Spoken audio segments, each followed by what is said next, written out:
Welcome to the deep dive. Today, we're really focusing in giving you, well, the ultimate shortcut perhaps, to mastering the essential data backbone for intelligent automation. That's right. You shared your sources. Yep. And our mission today is very specific, navigating that critical landscape of Agentforce and Data Cloud, Exactly. which you absolutely need for the Salesforce Agentforce Specialist certification. Yeah, absolutely right. And for anyone prepping for that exam, look, this area is just, it's non-negotiable. This whole Agentforce and Data Cloud domain, it accounts for a significant chunk, 20% of your total score. 20%, that's huge. It is. And it's where the data foundation really meets the AI. We're talking data libraries, retrieval, augmented generation, RH, search strategies, retrievers. It's all in there. Okay, so 20% is massive. And our goal here, it isn't just to, read you definitions from a textbook. No. We want to give you that comprehensive, really structured understanding of the core terms, yes, but also the functional flow, the why behind the what. That's the key. So you can tackle those really tricky scenario-based questions with, well, total confidence. That's the aim. And we've pulled together quite a bit here. We've got technical guides that really outline the precise architecture alongside exam prep materials that detail the functional flow and, importantly, the assessment objectives. Right. We really need to internalize this complex data journey, how raw input gets transformed into that trustworthy, personalized knowledge source that actually feeds the AI agent. Okay. So let's start right at the beginning, the plumbing, the foundations of Data Cloud itself. Let's do it. Okay, let's unpack this data foundation then, because, I mean, an AI agent, it's pretty much useless if the data it relies on is, well, fragmented or just plain wrong, isn't it? Completely useless. Before that agent can even think about answering a question, the organization's data, it has to be clean, unified, and all the relationships need to be defined properly within Data Cloud. Right, that's the prerequisite. Exactly. And the very first hurdle, when you're integrating diverse data sets, maybe it's your commerce data with your Service Cloud data, it's establishing those clear relationships. Okay. And this really boils down to the fundamental difference between primary keys and foreign keys. Ah, the classics. Okay. Yeah. Primary key, that one's pretty straightforward, I think. It's the unique identifier, right? Non-null distinguishes a specific row of data within its own table. Yep. Like a Salesforce record ID or maybe a unique customer number. It's that single guaranteed unique ID for that specific record. Perfect. And the foreign key, well, that's the crucial connective tissue. It's what lets us bridge those separate data sets. Okay. So if a primary key identifies, say, a customer in your main CRM table, a foreign key, like maybe an order T, is used in your separate purchase history table, and it connects that specific order back to the original customer record. Got it. So it links table A to table B. Exactly. It's what links one unique record in Table A to potentially one or even many records in Table B. And honestly, successful grounding in Agentforce, it hinges completely on these relationships being defined correctly way upstream. That makes a lot of sense. It's basically the roadmap for linking all these disparate pieces of the puzzle together. Precisely. Okay, so once those keys are defined, the data then takes a very specific sequential journey inside Data Cloud, and it passes through three key objects. You said this flow is critical to grasp. Absolutely critical for the conceptual understanding. So the first stop is the data source object, or DSO. DSO. Okay. This is the initial landing spot for raw ingested data. And the crucial point here is that the data sits here in its original format and structure. Ah, so it reflects the source system schema, like from Marketing Cloud or Commerce Cloud or wherever. Exactly right. Whatever the source system schema is, that's what you see in the DSO. It's the raw feed. Okay, raw feed, then stage 2. Stage 2 is where the refinement starts. That's the data lake object. The lake. Yep.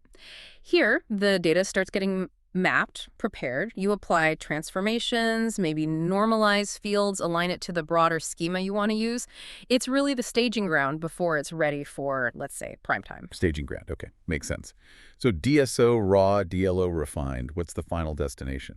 The final destination, at least for structured querying, is the data model object, DMO. DMO. Now, this object is structured very intentionally to mirror a standard Salesforce object. Oh, interesting. Yeah, it comes complete with established standard and custom relationships, which makes it really easily consumable by users, by applications like Agentforce. Okay, wait a second.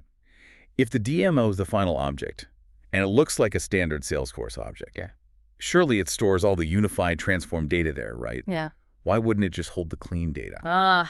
That is a fantastic question and a very, very testable point for the certification. Okay. The DMO does not actually store the data itself. It doesn't. No, it acts as a logical layer. So when a query runs against the DMO, the data is dynamically referenced from the underlying DLO, and sometimes even the DSO layers. Ah, okay, so it's like a view, a pointer. Exactly. This distinction is fundamental. Think of the DMO as a standardized queryable view built on top of the data lake. Okay, that clarifies things. So the DMO's purpose is really about rapid access and standardization, but it relies on the DLO for the actual bits and bytes. Precisely. And that avoids massive data duplication, I suppose. And maybe more importantly, it ensures that any query always pulls from the freshest possible source data that's flowing into the DLO. You've got it. It maximizes data freshness while providing that structured, consistent schema that things like Agentforce need for querying. Okay, that's clear. DSO, DLO, DMO referenced view. Got it. So how does the data actually get into the system to begin this journey? You mentioned ingestion. Right, data ingestion and stream. So we basically have three primary methods for getting data into Data Cloud. Okay, method one. First involve developer tools, SDKs, software development kits. Yeah, like the Interactions SDK or the Engagement Mobile SDK. These are mostly used by developers to capture real-time behavioral events. Things like clicks on your website, actions within a mobile app, that kind of thing. Real-time user actions. Okay. Method two. Method two is often the simplest route, connectors. Ah, the pre-built ones. Exactly. These are the plug-in-and-play integrations for common data sources, especially things already within the Salesforce ecosystem. They abstract away a lot of the complexity, makes life easier. Definitely useful. And the third method. For everything else. For everything else, yeah. For custom systems, external sources that don't have a ready-made connector, developers will use the ingestion API. Right. Build it yourself. This lets you build integrations basically from scratch, ensuring pretty much any source can feed data into Data Cloud if needed. Okay, SDKs, connectors, API. Got it. So once the data is ingested using one of these methods, it flows into data streams, you said. Correct. And the crucial choice here is about frequency. How often does this data need to come in and be processed? We generally categorize streams based on how quickly that data needs to be available. So you have real-time data streams. Real time. Think behavioral data, stuff you need for hyper-personalized marketing journeys that need to react instantly. Okay. And the alternative? The alternative is batch data streams. Batched. Like overnight. Could be. Hourly, daily, nightly updates. It's for less time-sensitive information, maybe weekly sales totals, historical inventory levels, things that don't need millisecond updates. Right. Getting that frequency correct seems key. Balancing the usefulness against the processing cost and effort. Absolutely. It's a critical design decision. Yeah. And all this data ingestion, whether real-time or batch, it feeds into what is arguably the most powerful capability within Data Cloud. Which is? Identity resolution. Ah, the holy grail. Pretty much.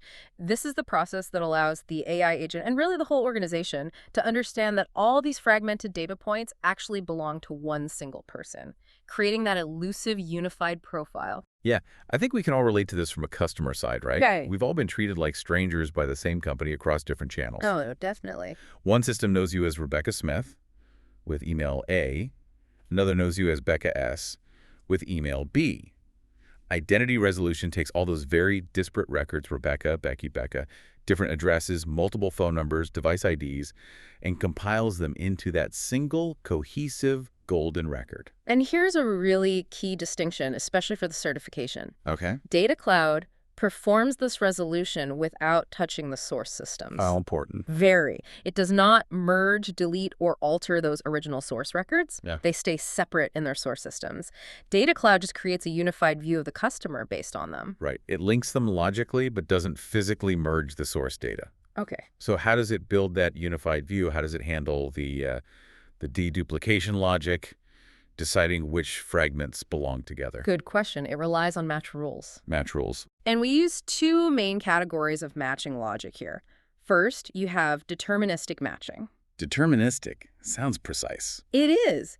This is the high certainty approach. It relies on exact matches, things like identical email addresses, maybe the same national ID number or some other guaranteed unique identifier. So 100% certainty, basically. Like the standard exact match duplicate rules we know Maybe just case-insensitive sometimes. Exactly like that. High Oh, confidence, low ambiguity. okay. But deterministic matching alone, I imagine it misses a lot of variations, right? Like typos or name changes. It does, and that's where the real magic or maybe the complexity starts Yeah. with probabilistic matching. Probabilistic. Okay, so this is the fuzzy logic, the educated guess. That's a good way to put it. Think about a scenario, right? Okay. We have a record, maybe from your web checkout. It shows Rebecca A. Smith at a home address linked to an iPhone ID. Then maybe a new lead record comes in from a webinar sign up. This one shows Rebecca Ann Smith using a corporate laptop ID at an office address maybe 10 miles away from the home address. Right, classic situation. Deterministic rules would fail completely there. Different spelling, different device, different address. Immediately fail. But probabilistic matching, it analyzes those patterns. Oh, so? It looks at the similarity in the name, Rebecca versus Rebecca, the proximity of the addresses, the shared last name, maybe other linked attributes, and it assigns a score based on all that. A likelihood score. Exactly. It uses some pretty sophisticated algorithms to determine the probability that these two records are actually the same person. And you, as the admin, you get to define the precision levels. Control. Yeah, you can set it to high, medium, or low precision based on your risk tolerance. High precision means it needs a really strong score to declare a match, which reduces false positives, merging two different people. Right, safer, but might miss some matches. Correct. Low precision, on the other hand, accepts riskier matches. It increases your overall unification rate, potentially catching more true matches, but you run a higher risk of combining records for two genuinely different individuals. Trade-offs, as always. Okay, so once records are matched, either deterministically or probabilistically, we often have field conflicts, right? Inevitably. Rebecca's old record says Chicago, the new one says Evanston. Which address makes it onto the unified profile? That must be the job of reconciliation rules. Precisely. Reconciliation rules determine the winner for a specific field when multiple values exist across those matched source records. And what are the options there? How does it decide the winner? The core options are pretty straightforward. You can tell it to use the value that was last updated, Okay, fascist wins. or use the most frequent value found across all the matched source records, Majority rules. or, and this is often very powerful, rely on source priority. Source priority. Ah, the admin's trump card. Exactly. You can designate, say, your internal CRM as the highest trusted source of truth, Right. and then automatically downgraded data that might have been pulled from, I don't know, an anonymous website lead form, or maybe a third-party list known for errors. This ensures that higher quality data prevails in the unified profile. That seems essential for maintaining data integrity. It is. Now, here is a crucial detail. Super important for the exam. Often catches people out. Okay, still saying. Reconciliation rules. Last updated. Most frequent. Source priority. They cannot be used for phone or email fields. Really? Not for phone or email. Why not? It's a specific limitation. They are restricted to text, number, or alphanumeric fields. For contact data like phone numbers and email addresses, the unified profile will simply list all the known values gathered from the source records. Ah, okay. So it doesn't try to pick one winning email. It just shows all of them. Correct. It allows the agent, or any consuming system, to potentially utilize any known contact point for that person. That constraint actually makes sense when you think about it. You wouldn't want to accidentally reconcile away someone's valid secondary phone number or personal email address. Exactly. It preserves all potential contact points. So the culmination of this entire process, the ingestion, the modeling, DSO, DLO, DMO, the matching, the reconciliation, is the continuously adapting unified profile. A golden record. The golden record, the single source of customer truth. And this fundamentally is the fuel that Agentforce absolutely relies on for context and personalization.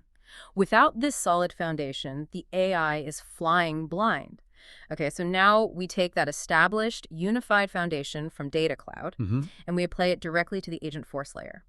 If Data Cloud is the engine providing the unified customer view, then the Agentforce data library is like the critical instruction manual or knowledge base that guides the AI's specific responses. Right. This is where we bridge that gap, isn't it? Between the generalized knowledge of a big, large language model, which knows how to form sentences and understands the world generally. Right, but it's generic. And the specific, verified, often confidential knowledge of your organization. The data library provides that essential ground truth. Exactly. And its purpose is really threefold. One, it drastically improves the agent's response accuracy. Okay. Two, it enables deep personalization because it can access specific customer data points from that unified profile and structured knowledge. And three, critically, it builds trust. The agent cites or bases its answers on enterprise-verified information from the library, rather than just making things up or hallucinating, which LLMs can sometimes do. Yeah, avoiding hallucinations is pretty key for enterprise use cases. So what actually feeds this library? What kind of knowledge can we put in there? We have two primary sources of knowledge that you can configure into an Agentforce data library. First, and probably most commonly used, is the Salesforce knowledge base. Standard knowledge articles. Okay. Yep.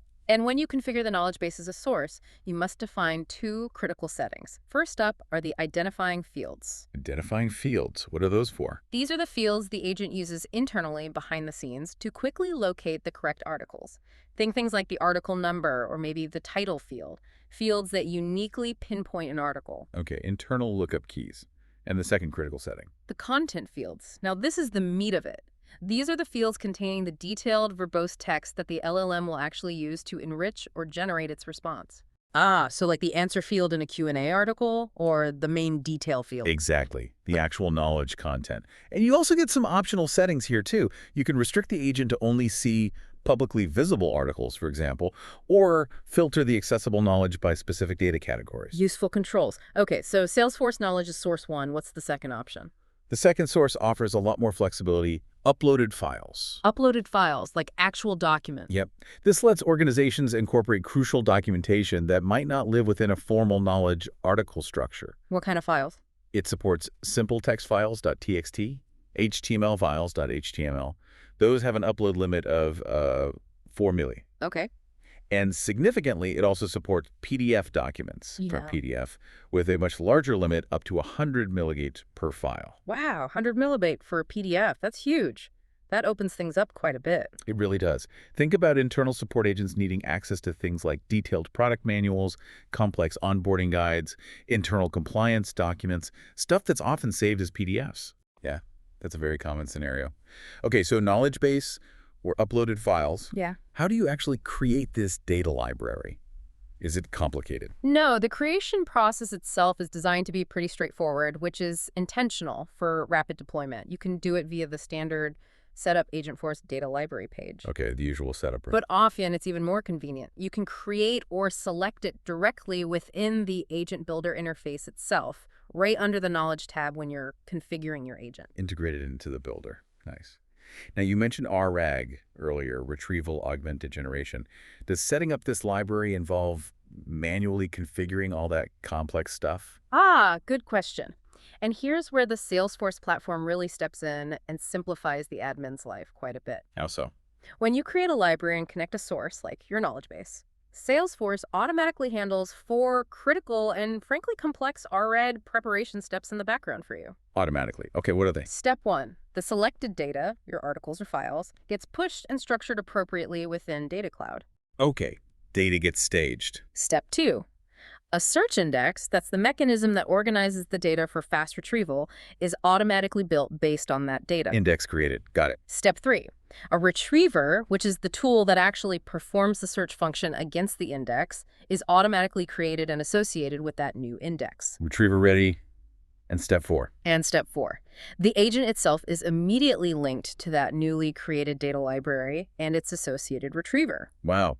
Okay, so creating the library basically kicks off the whole RAG backend setup for that specific knowledge source automatically. Exactly. This automation is key because it bypasses what would otherwise be a much more manual technical process of setting up all the RAG components one by one. That's a huge time saver and lowers the barrier to entry significantly. Definitely. So once that library is created and automatically prepped, it's then assigned to the agent, like we said, via the Knowledge tab in the Agent Builder. Right. And the agent knows to use this specific library whenever it's executing the built-in agent action called Answer Questions with Knowledge. It knows where to look for grounded information for that action. Okay, makes sense. It's tied to that specific capability. Okay. Now, are there any limitations or gotchas with these libraries that we need to know for the exam? Yes, there's one major constraint that frequently appears in certification scenarios. It relates to deployment limitations. Okay. Each individual AI feature, whether that's a standalone Agentforce agent you build, or the Agentforce service agent capability, or even the embedded Einstein service replies feature, Yeah. each one can use only one data library at a time. Uh, Only one library per feature instance. Yeah. You can't chain multiple libraries together for a single agent. Correct. It has to be a single designated source of grounded truth per feature instance. That's a really important design constraint to remember. It forces you to think carefully about curating a comprehensive library for each specific use case. Exactly. It reinforces the idea that the library should be well curated, verified, and complete for what that agent or feature needs to do. Okay. And finally, what about tree requisites? What needs to be in place before you can even start creating a data library? Two main things. First, pretty obviously, Data Cloud must be enabled in your Salesforce org. The library relies entirely on Data Cloud for storage and indexing. Makes sense. And second, the user who is setting up the library needs the correct permissions. Specifically, they need Data Cloud admin permissions to manage the underlying data flow, indexing, and connections. Data Cloud AMBLed and Data Cloud admin permissions. Got it. Okay, so we have the Data Cloud Foundation, we have the data library as the curated knowledge source. Now let's talk about the engine that actually uses that knowledge. Retrieval Augmented Generation, or RAG. Right. If the data library is the map, then R, you said earlier, is kind of like the GPS system that uses the map to give accurate context-aware directions. That's a great analogy. RAG is the fundamental AI architecture that makes Agentforce agents truly effective and, importantly, trustworthy for enterprise use. And it's designed to overcome that core weakness of a standard large language model, right? The fact that its knowledge is huge, but it's kind of generic, it's static, cut off at a certain date, and it completely lacks your specific organizational context. Precisely. RAG is all about grounding the LLM's general capability in accurate, current, and contextually relevant enterprise data that gets pulled directly from Data Cloud, usually via that data library we just discussed. Okay, let's nail down the core concepts that make RAG work. First one seems to be grounding. What exactly does that mean in this context? Grounding is the process of actively injecting your domain-specific knowledge, the stuff from your data library, directly into the prompt that gets sent to the LLM. Modifying the prompt itself. Yes. It shifts the LLM from simply generating a response based only on its vast general training data to generating a response that is specifically informed by your verified, context-rich information. And the result of successful grounding, I assume, is better accuracy. Absolutely. Accuracy goes way up. And just as importantly, the risk of the model hallucinating, just making things up, goes down dramatically. Okay. This really is the cornerstone of building enterprise-grade AI that you can actually trust with your customer interactions or internal processes. Trustworthy AI. Got it. Okay, next key concept. Chunking. You mentioned this briefly with the PDF uploads. Why is chunking necessary? Well, think about it. You can't efficiently search or process a massive 100-page PDF document or even a really long knowledge article all in one go. Right, too much information. Exactly. So chunking is a required pre-processing step. The original data, whether it's text from documents, articles, maybe even transcripts, gets broken down into smaller, more digestible, manageable pieces or segments. We call these chunks. And these chunks are what actually get searched and retrieved. Precisely. They become the units of information that the RAG system works with. And the efficiency of your whole RAG system is directly tied to your chunking strategy. How so? Well, if your chunks are too large, you might retrieve a big chunk of text where only one sentence is relevant, bringing in a lot of noise. Okay. If your chunks are too small, you might retrieve a relevant fact, but it lacks the surrounding context needed to make sense. Finding that Goldilocks zone. Exactly. It requires thoughtful configuration, usually when you're setting up the underlying search index, to define how that content gets segmented. Okay, chunking breaks it down. Once we have these chunks, how do we organize them for search? That must be indexing. Correct. Indexing is all about organizing those chunks in a structured way that allows for efficient search and matching.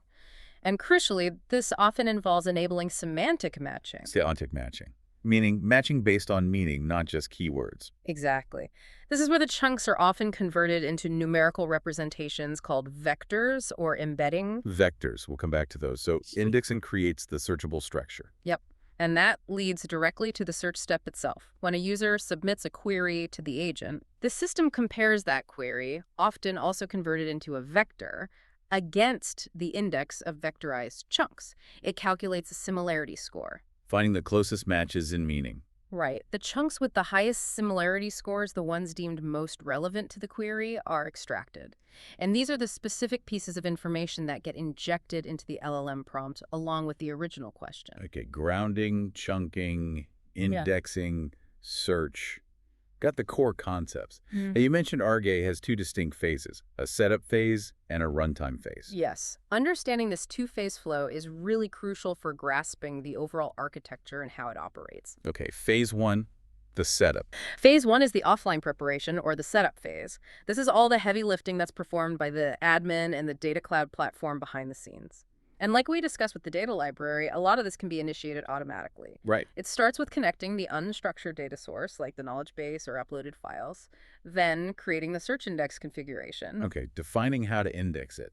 And this configuration includes that critical step of chunking and vectorization. Ah, vectorization again. This is where the text gets turned into numbers. Precisely. This is where the magic really happens for semantic understanding. The text chunks are converted into these dense, multidimensional numerical embeddings vectors. Okay. You can kind of think of vectorization as translating the text's meaning into coordinates on a massive high-dimensional map, words or phrases that are semantically similar. Like login credentials and password. Perfect example, they end up being represented by vectors that are very close to each other on that meaning map. Fascinating. Okay, so chunking and vectorization happen during setup. Correct. And once vectorized, this index data, these vectors representing your knowledge, is stored and managed within Data Cloud's vector database capabilities. This whole offline preparation phase is non-negotiable. The agent simply cannot operate without this initial structured preparation of its knowledge base. Makes sense. Prep work is essential. So what happens in phase two, the runtime? Phase two is the online usage, or the runtime phase. This is what executes instantaneously. Every single time a user interacts with the agent and asks a question that requires grounded knowledge. Okay, the live action. So when the user asks that question, a retriever component is called. This retriever is typically embedded within something called a prompt template. Retriever pulls the data. Yes. The retriever performs a search against that pre-built vector index in Data Cloud. It essentially converts the user's incoming query into its own vector and then finds the closest matching vectors representing the most relevant chunks within the stored knowledge base index. Finds the best matching chunks based on meaning. Exactly. Those retrieved chunks, the actual text content associated with those best matching vectors, are then used to augment the original user prompt. Augment meaning add to it. Yes. So instead of just sending the LLM the raw user question like, how do I reset my password? The system constructs an augmented prompt. It might look something like, based on the following context. Injected text from relevant chunks about login processes and password resets now answer the user's original question. How do I reset my password? Ah, it gives the LLM the answer, or at least the relevant facts, right there in the prompt. Precisely. The LLM receives this grounded, context-rich prompt and then generates the final response for the user. This ensures the output is directly based on the enterprise's verified information from the data library, not just its general, potentially outdated or incorrect knowledge. That two-phase process, offline prep, creating the index, online usage, retrieving and augmenting, that really clarifies how RAG works. It's the core functional engine making Agentforce smart and safe. You've got it. That's the heart of it. Okay, let's dive a bit deeper now into the specific tools that make RAG actually function. The search index itself and that retriever component you mentioned. Starting with the search index configuration within Data Cloud, this is where we actually make the data mathematically searchable, right? Exactly. This is the technical setup that enables the retrieval part of RAG. Setting up the index is a methodical process in Data Cloud. What are the steps involved? Well, you typically begin by choosing the setup type. There's usually an easy setup, which relies more on automation and sensible defaults. Okay. An advanced setup for more granular customization, or sometimes you can create one from a data kit if you're importing a prepackaged configuration. Right. Easy, advanced, or kit. What next? Crucially, you have to select the data model object, DMO, that this search index will be associated with. linking it back to that standardized DMO layer we talked about earlier. Exactly. It reinforces that the search operates on that consistent, structured view of the data. Okay, associate with DMO. Then you get into defining the specifics, Yeah. the fields from the DMO that should be indexed, and the chunking strategy. Right, how big the chunks should be, maybe if they should overlap slightly for continuity between chunks. Precisely that level of detail. Following that, you select the vectorization strategy. This determines which specific AI model or encoding model will be used to turn the text in those chunks into the numerical vector embeddings. Okay, choosing the translator. Kind of, yeah. And optionally, you can also define related fields. These can be used later as filters during the search process, allowing you to add specific criteria to narrow down the retrieval, like only search articles related to a specific product line. Got it. Filters for more targeted search. Now, this technical setup leads us to a really critical choice, the search type. You mentioned there are different ways to search. Yes, and understanding the difference between these three search types is paramount. Scenario questions on the exam love to test your ability to choose the right search type for a given data source or use case. Okay, crucial exam point. Right. What's the first type? First, we have vector search, which is also called semantic search. Vector search. Semantic. This relies entirely on those numerical vector embeddings we just discussed. It measures semantic similarity, the meaning behind the words, not just the words themselves. Okay, so how does that work in practice? Well, if a customer asks something like, I need to make changes to my subscription, Yeah. vector search is smart enough to retrieve a knowledge article titled, Modifying Your Monthly Billing Plan. Even though the words are different, the meaning is closely related. Ah, it matches intent and concept. That seems powerful. It's incredibly powerful. It excels at this kind of conceptual matching, making it ideal for searching unstructured data. Things like agent case notes, long internal policy documents, customer feedback emails, where the exact phrasing might vary wildly. Right, lets the agent feel more intuitive and contextual. Exactly. That's vector search. Now, the second type is keyword search, sometimes called lexical search. Keyword search. Lexical. This sounds more traditional. It is. This is the predictable search method most of us are used to. It focuses purely on lexical similarity, meaning it looks for exact text matches based on the words or tokens used. So if you search for policy number, it's literally looking for the words policy and number appearing together or nearby. Precisely. It's based on the presence and frequency of the specific terms you enter. When would you use keyword search then, if vector search understands meaning? Keyword search is essential when you're dealing with highly structured data where precision based on specific terms is absolutely paramount. Like what? Think knowledge articles that have very specific known titles, or searching for products used, specific error codes, or maybe exact field values in customer records. Yeah. When you need to find something based on an explicit term, keyword search delivers that consistency and accuracy. It prioritizes precision over interpretation. Okay, vector for meaning, keyword for precision. What's the third type? The third type aims for the best of both worlds. Hybrid search. Hybrid. Mixes them. Exactly. This is typically achieved by creating both a vector index and a keyword index in Data Cloud for the same data source. Two indexes for the same data. Yep. And then, at query time, the system performs both a vector search and a keyword search simultaneously. It then uses sophisticated ranking algorithms to combine the results from both searches, effectively balancing that semantic understanding from the vectors with the lexical precision from the keywords. Ah, trying to get the relevance of vector search plus the accuracy of keyword search. That's the goal. Hybrid search is often considered the gold standard for many Agentforce use cases, especially when you're drawing knowledge from varied sources, maybe some highly structured articles alongside some free-form case notes. It generally provides the optimal balance for overall accuracy. Vector, keyword, hybrid. Got it. Choose based on data type and desired outcome. Now, once that index or indexes for hybrid is ready, we need the tool that actually performs the search at runtime. That's the retriever, right? Correct. The retriever is the component, the resource, that gets called upon usually by a prompt template to go and fetch that grounded information from the index. And are there different types of retrievers too? Yes, we generally need to be familiar with three main types for the exam. Okay, type 1. The default retriever. This one is created automatically right alongside the search index whenever you configure a data library source. Ah, the one Salesforce makes for you when you link knowledge. Exactly. It's the simplest form, gets you started quickly, but the key thing is it is not customizable. You get what the system provides based on the index setup. Okay, simple, automatic, non-customizable. What's type 2? Type 2 gives you control, the custom retriever. Custom.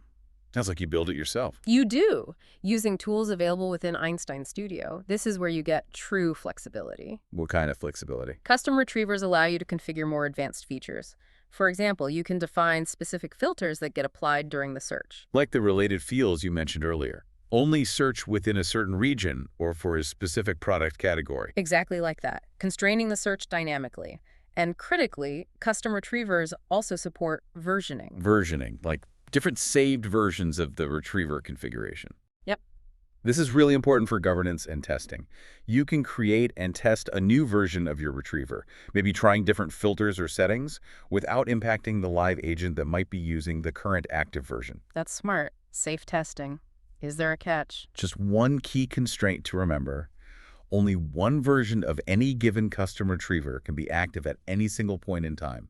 You can have multiple saved versions, but only one is live. One active version per custom retriever. Got it. Okay. Default. Okay. Custom was the third type. The third type is slightly different, the dynamic retriever. Dynamic. How's it dynamic? Think of this one less as a pre-configured tool and more as a smart placeholder. It's often used within standard, pre-built prompt templates provided by Salesforce. Okay. Unlike the default or custom retrievers where the search target, the index, is fixed, the specific configuration for a dynamic retriever, like what it searches for or which specific records to reference, is often defined at runtime. Yeah, runtime. Based on what? Based on the immediate context of the user session, or maybe merge fields pulled from the record the agent is currently looking at. It offers much more flexible in-the-moment context retrieval, which is necessary for some complex standard interactions Salesforce wants to enable out of the box. Okay, so default, automatic, custom, flexible, versioned, and dynamic runtime placeholder. Clear. Now, how does an admin actually use one of these retrievers? Where do they plug it in? The final practical application of all this is seen when an admin is building or customizing a prompt template, usually within the prompt builder tool. Prompt builder. Okay. When you decide you want your prompt to be grounded, you'll essentially embed a retriever resource into that template. And when you do that, several key settings are exposed that let you directly control that rgrad process for that specific prompt. What settings do you see? First, you'll typically see a resource field. This shows you a list of all the active retrievers available within the current data space that includes the default ones linked to data libraries, plus any active versions of custom retrievers you've built. So you pick which knowledge source you want this prompt to use. Exactly. It's a critical choice. Which specific index or knowledge base should this prompt leverage for grounding? Okay, choose the resource. What else? Then you get into the specific retriever settings panel for that chosen retriever. Here, you define the core parameters for the lookup that will happen when this prompt runs. Like what? First, the search text. This is usually a dynamic field. It specifies what the retriever should actually search for. Typically, you'd map this to the user's input query, or perhaps specific merge fields from the current record, like searching for knowledge related to the case subject. Okay, defines the query. What else? Second, you define the output fields. This is an important governance step.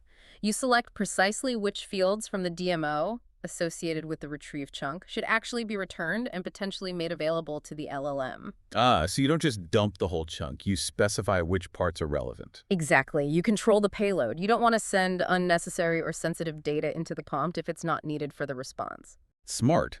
Control the output. Anything else? Yes. And this one is critical for performance and cost. You set the number of results. Number of results, like how many chunks to retrieve. Precisely. This limits the length of the context being injected into the prompt. You might set it to return, say, a maximum of the top 5 or top 10 most relevant chunks found by the search. Why limit it?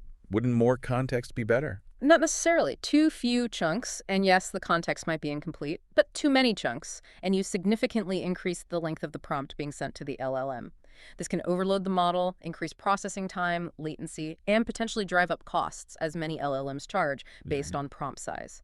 Finding the right balance is key. Right. Balancing context quality with performance and cost. Right. That gives a really clear picture of how the index and retriever work together within Prompt Builder to make AutoRai happen. Okay, we have truly dissected the entire flow here, from raw data landing in a DSO, getting unified into that golden record via iData resolution, to that unified customer view, plus structured knowledge from a data library being indexed, chunked, and vectorized. Right. And finally, being retrieved via specific search types and retrievers within a RAG framework to ground an Agentforce agent's response.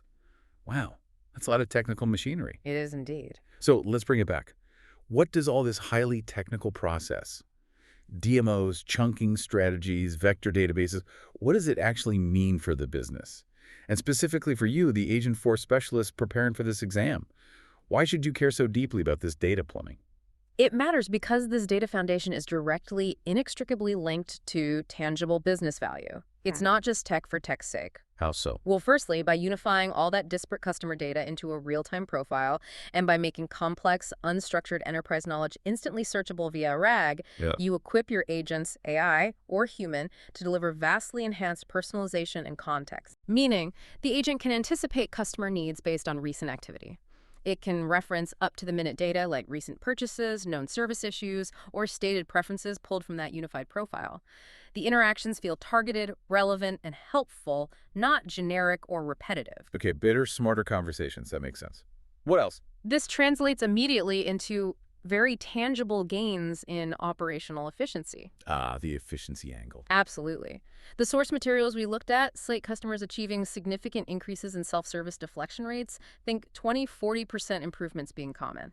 Some outliers even reported pushing deflection from maybe 40% up towards 75%. 75% deflection. That's massive. It's huge. And this massive reduction in human agents needing to handle simple, repetitive questions is a direct result of the RAG system's ability to instantly find, synthesize, and deliver complex answers pulled directly from that curated data library. Right. If a customer asks a complex policy question, the RAG agent finds the relevant paragraph in milliseconds. A human agent might have to spend several minutes searching through internal wikis, cross-referencing documents. yeah, we've all been there. This frees up your valuable human agents to focus exclusively on the truly complex, the high empathy, or the critical sales-oriented interactions where human judgment is irreplaceable. Remember that travel agency example? Vaguely, yeah. Using the grounded AI assistant to instantly pull together dynamic, personalized vacation package recommendations, something that used to be a really time-consuming manual research effort for their agents. Speed and efficiency. Cuts down the grunt work. Speeds up service. Got it. Yeah. Personalization, efficiency. Yeah. What's the third pillar? The third and absolutely essential component, particularly for enterprise adoption, is trust and compliance. Ah, crucial. The very fact that Agentforce is built directly on top of Salesforce Data Cloud means you inherit its robust enterprise-grade security architecture and data governance capabilities. So all the standard Salesforce security applies. Yes, plus Data Cloud's specific features. This helps ensure compliance with major global data privacy regulations like GDPR in Europe, CCPA in California, and Salesforce recently achieved FedRAMP compliance for Data Cloud as well, which is huge for government sector work. Okay, handles the security and compliance framework and the trust part. The trust part comes directly from the grounding process itself. Because the agent is configured to base its answers on your verified internal knowledge via RG, you dramatically reduce the risk of it providing incorrect, misleading, or invented information. It's citing company-approved truth, which is a massive liability reducer compared to letting an ungrounded LLM loose. Personalization, efficiency, trust. Okay, that clearly connects the tech to the business value. Now, for you, the listener, prepping for that 20% exam section, what are the absolute core knowledge areas you need to walk away with from this deep dive? Okay, let's summarize the must-knows for the certification. Hit me. Number one. Number one, master the data flow within Data Cloud. You absolutely must understand the sequential and functional differences between the DSO, raw landing zone, the DLO, transformation and staging, and the DMO, the standardized view and query reference point. And internalize why the DMO references data rather than storing it directly. That distinction is key. Critical distinction. Okay, number two. Number two, the Agentforce data library and retrievers are the core interconnected mechanism for grounding the AI. they work together. Remember the key constraint here. Wow. Only one data library per AI feature instance. Don't forget that limitation. And remember that creating the library automatically sets up the initial search index and the default retriever for you. Got it. Library and retriever linkage, one library rule. Number 3. Number 3, you have to master the RAG framework flow. Understand that clear distinction between the offline preparation steps. Chunking, vectorization, indexing. Right. And the online runtime steps. Retrieval, augmentation, generation. Knowing that two-phase process is crucial for answering scenario-based questions about how the system operates. Okay, RAG phases. And number 4. Number 4, search types are not interchangeable. You need to be able to match the search type to the content and the goal. So, vector search for. Conceptual semantic matching on unstructured data. Understanding meaning. Keyword search for. Precise lexical matching on structured data or when exact terms matter. Accuracy first. And hybrid search for. The best of both worlds. Balancing precision and context, especially with mixed data sources. Generally the recommended approach, if feasible. Vector, keyword, hybrid. Choose wisely based on the scenario. Excellent. And one final point maybe. Yes, and this isn't about rote memorization, but it's implied by the exam structure. Hands-on experience is invaluable. Actually going into a data cloud instance, configuring a data library, playing with match rules, looking at prompt builder, that's what truly solidifies these concepts beyond just definitions. Absolutely. Nothing beats getting your hands dirty with the tools.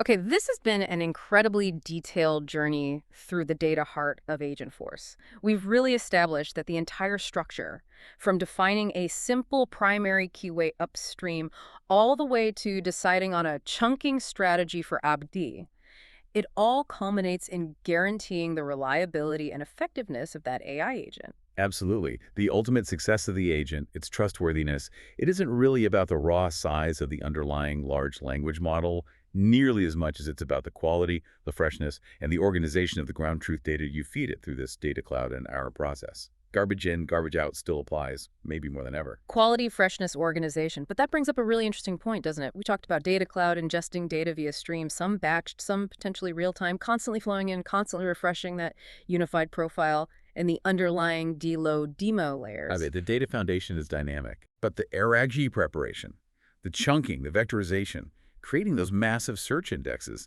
that feels like a more static, pre-calculated process done during the offline phase. It generally is, yes. Indexing large volumes can be computationally intensive. So here's the provocative thought for you to ponder as you continue your studies.